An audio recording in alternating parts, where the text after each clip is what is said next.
میں نے انس رضی اللہ عنہ سے نبی کریم صلی اللہ علیہ وآلہ وسلم کے روزوں کے متعلق پوچھا۔ آپ نے فرمایا کہ جب بھی میرا دل چاہتا کہ میں آپ صلی اللہ علیہ وآلہ وسلم کو روزے سے دیکھوں تو میں آپ صلی اللہ علیہ وآلہ وسلم کو روزے سے ہی دیکھتا، اور بغیر روزے کے چاہتا تو بغیر روزے سے ہی دیکھتا۔ رات میں کھڑے نماز پڑھتے دیکھنا چاہتا تو اسی طرح نماز پڑھتے دیکھتا، اور سوتے ہوئے دیکھنا چاہتا تو اسی طرح دیکھتا۔ میں نے نبی کریم صلی اللہ علیہ وآلہ وسلم کے مبارک ہاتھوں سے زیادہ نرم و نازک ریشم کے کپڑوں کو بھی نہیں دیکھا، اور نہ مشک اور عبیر کو آپ صلی اللہ علیہ وآلہ وسلم کی خوشبو سے زیادہ خوشبودار پایا۔ صحیح بخاری حدیث نمبر 1973۔ رسول اللہ صلی اللہ علیہ وآلہ وسلم نے سلمان اور ابو درداء رضی اللہ عنہما میں ہجرت کے بعد بھائی چارہ کرایا تھا۔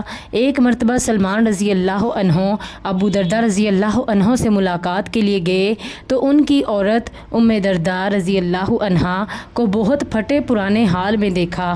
ان سے پوچھا کہ یہ حالت کیوں بنا رکھی ہے؟ ام درداء رضی اللہ عنہا نے جواب دیا کہ تمہارے بھائی ابو درداء رضی اللہ عنہ ہیں جن کو دنیا کی کوئی حاجت ہی نہیں ہے۔ پھر ابو درداء رضی اللہ عنہ بھی آ گئے اور ان کے سامنے نے کھانا حاضر کیا اور کہا کہ کھانا کھاؤ۔ انہوں نے کہا کہ میں تو روزے سے ہوں۔ اس پر حضرت سلمان رضی اللہ عنہ نے فرمایا کہ میں بھی اس وقت تک کھانا نہیں کھاؤں گا جب تک تم خود بھی شریک نہ ہوگے۔ راوی نے بیان کیا کہ پھر وہ کھانے میں شریک ہو گئے اور روزہ توڑ دیا۔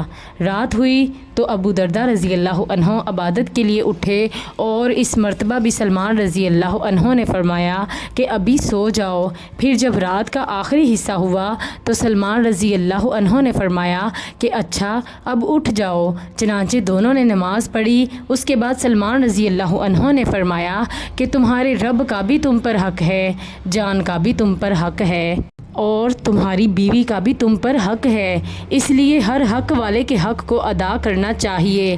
پھر آپ نبی کریم صلی اللہ علیہ وآلہ وسلم کی خدمت میں حاضر ہوئے اور آپ صلی اللہ علیہ وآلہ وسلم سے اس کا تذکرہ کیا۔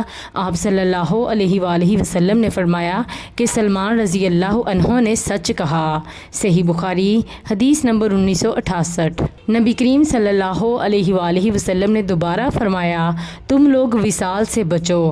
عرض کیا گیا کہ آپ تو وصال کرتے ہیں۔ اس پر آپ صلی اللہ علیہ وآلہ وسلم نے فرمایا کہ رات میں مجھے میرا رب کھلاتا اور وہی مجھے سیراب کرتا ہے، پس تم اتنی ہی مشقت اٹھاؤ جتنی تم طاقت رکھتے ہو۔ صحیح بخاری حدیث نمبر 1966۔